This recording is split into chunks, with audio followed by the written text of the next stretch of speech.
de suite, je vous emmène dans un lieu touristique très spécial. On l'appelle Mugama al-Adyan en égyptien, on l'appelle aussi le quartier copte parfois sur les sites touristiques, on l'appelle également le complexe religieux car il possède les trois monuments religieux des trois religions monothéistes, donc une synagogue, une église, il y en a même plusieurs des églises, et une mosquée.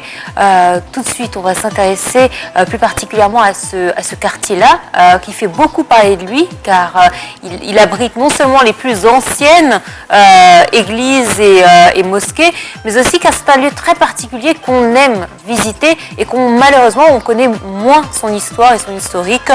Pour cela, nous avons le plaisir d'avoir avec nous Dr Khaled Ralib, qui est directeur de la section gréco-romaine de la faculté d'archéologie de l'Université du Caire. Bonjour. Bonjour.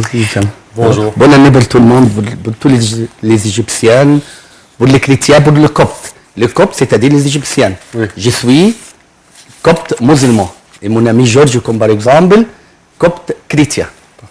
Parfait. Alors, Dr Khaled, si on parle du complexe des religions, parlez-nous au départ, c'était quoi? Parce que c'est un lieu qui englobe plusieurs, je dirais, cultures et en même temps religions quand même. Que je vous dis, on a le quartier qui s'appelle Mari Gerges avec la station de métro, avec le quartier de Qasr al-Sham, ou le palais de Camr. On a aussi quelques monuments anciens avant les chrétiens, avant les Jésus-Christ avec sa marque. En commun, ces quartiers représentent en partie de la ville égyptienne ancienne, ce qu'on appelle Ono. Ono, c'est-à-dire la colonne. Ono, maintenant, les parties nord étaient Mataria, Héliopolis et Héliopolis, Ain Shams, et à partir sud, c'est Her-On. Her, c'est-à-dire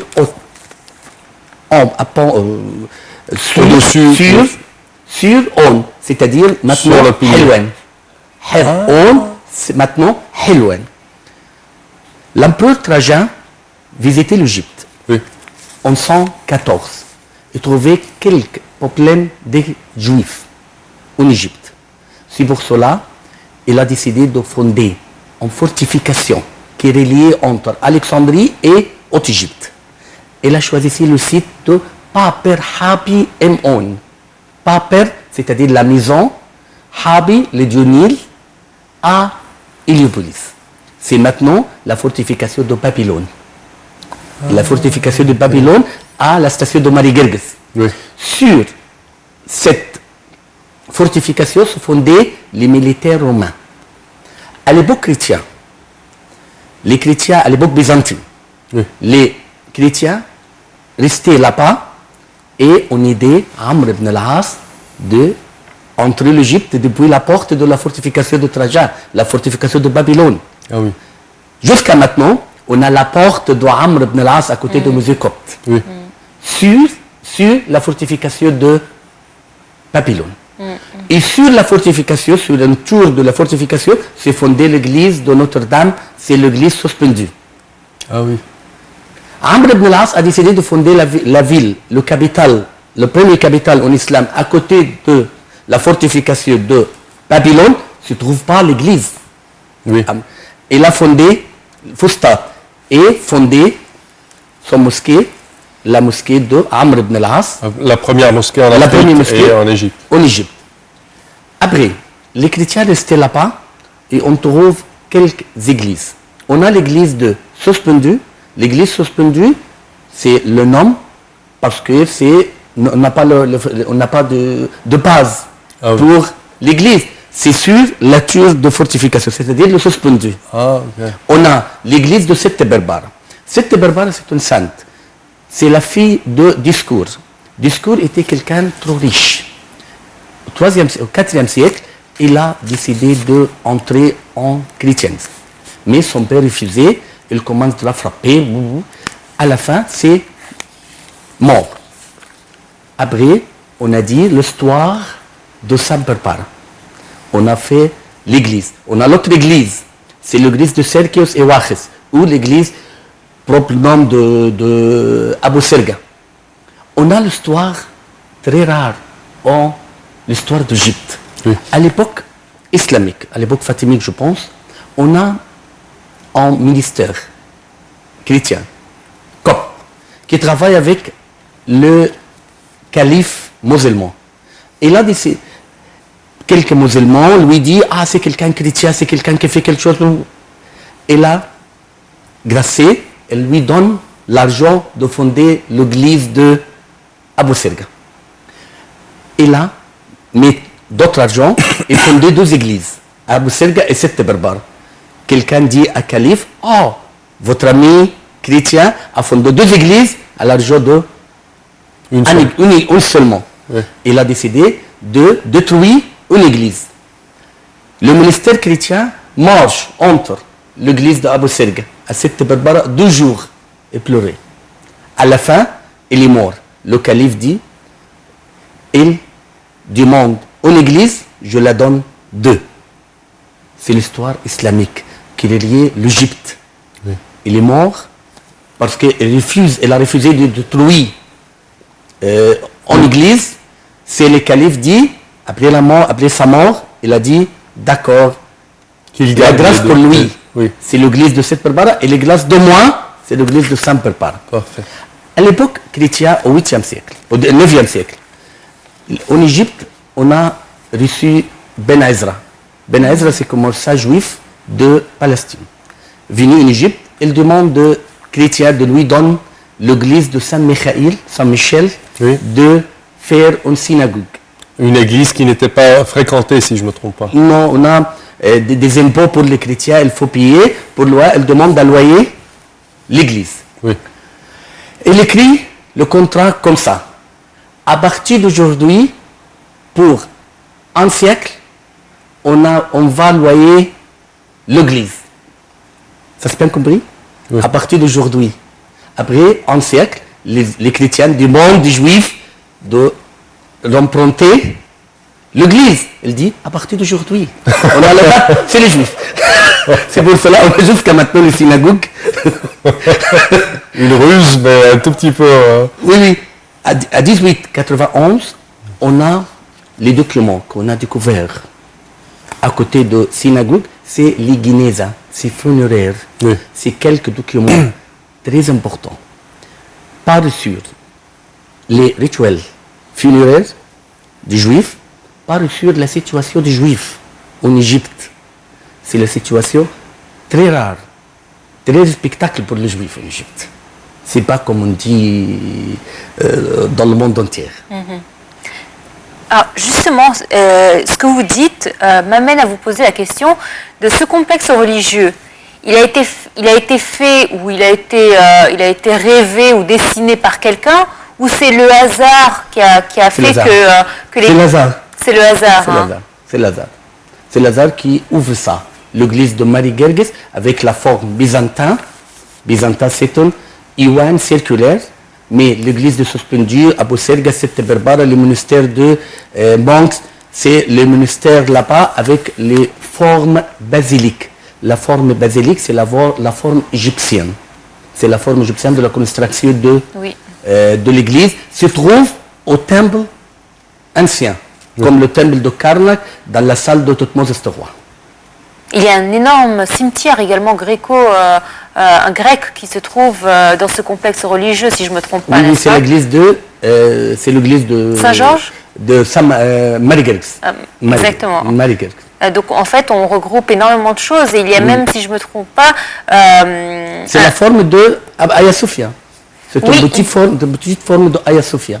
C'est vrai, c'est vrai. Et il y a même une école religieuse ancienne qui se trouve là-bas. Oui, bien sûr.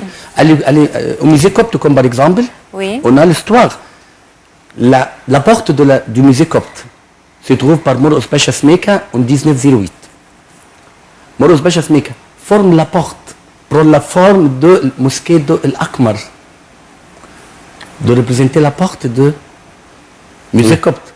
Au musée copte, on a beaucoup de monuments, beaucoup de pièces qui parlent sur l'histoire de copte. L'art copte, comme par exemple en Égypte. L'art copte en Égypte, c'est symbole de l'Égypte, la vie quotidienne.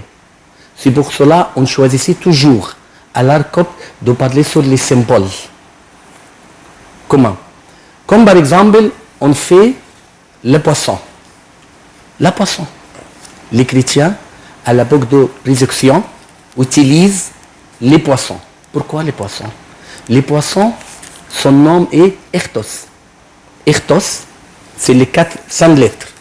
Si on prend chaque lettre, représente la première lettre du nom de Jésus-Christ lui-même. Comme par exemple, Jésus, Christos, Ios, Thios, Soter.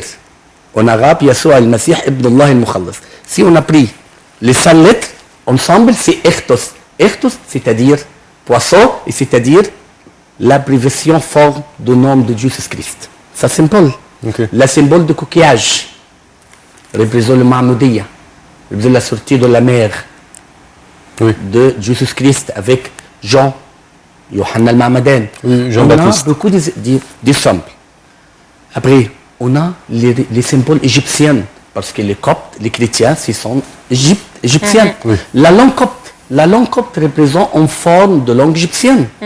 C'est-à-dire, on dit jusqu'à maintenant, Iyat, en copte, c'est-à-dire le père, un hiéroglyphique, c'est It.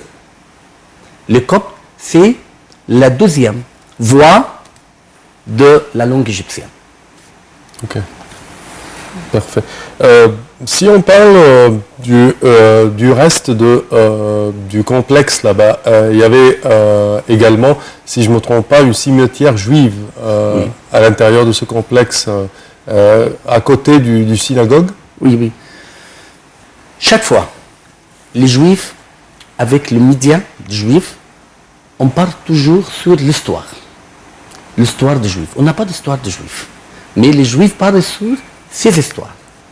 C'est pour cela, on a dit, on a un lac qui représente la place de la mer. C'est à Inossia, là? Oui, à côté. Derrière le synagogue, la place dans laquelle la mère de Moses a mis son fils. Le poids de son fils. Oui. On a le cimetière, on a des maisons. Si on trouve les Juifs n'importe où, ils commencent à partir sur l'histoire. Ils imaginent ces histoires. C'est comme par exemple, à Elephantine, on a des personnes qui gardaient la limite sud d'Égypte, de quelques nationalités, à l'époque pharaonique. Avec ceux se trouvent les Juifs. Si on lit maintenant les livres de la fortification éléphantine, on imagine que c'est les Juifs seulement qui protégeaient notre limite sud. C'est ça les Juifs. C'est pas sur le cimetière, c'est pas sur l'histoire, c'est pas sur la place de Moses, c'est pas sur beaucoup de choses. Oui. Mais on n'a pas de preuve. On ne peut pas d'évidence. La preuve, si je ne me trompe pas, c'est qu'ils sont venus avec... avec eux. Avec les Juifs. Les Juifs sont venus avec Joseph et puis ils sont partis avec Moïse. Abraham. Avec Ibrahim. C'est Abraham. Hébreu. Parfait. Et avec... après Joseph. Après, avec son père, Jacob ou Israël. Oui. Et reste jusqu'à Moses. L'autre problème qu'il faut parler sur. Moussa, tout le monde imagine que le nom de Moussa, c'est-à-dire la personne qui sort de la mer, de l'eau. Oui. On parle sur Moussa.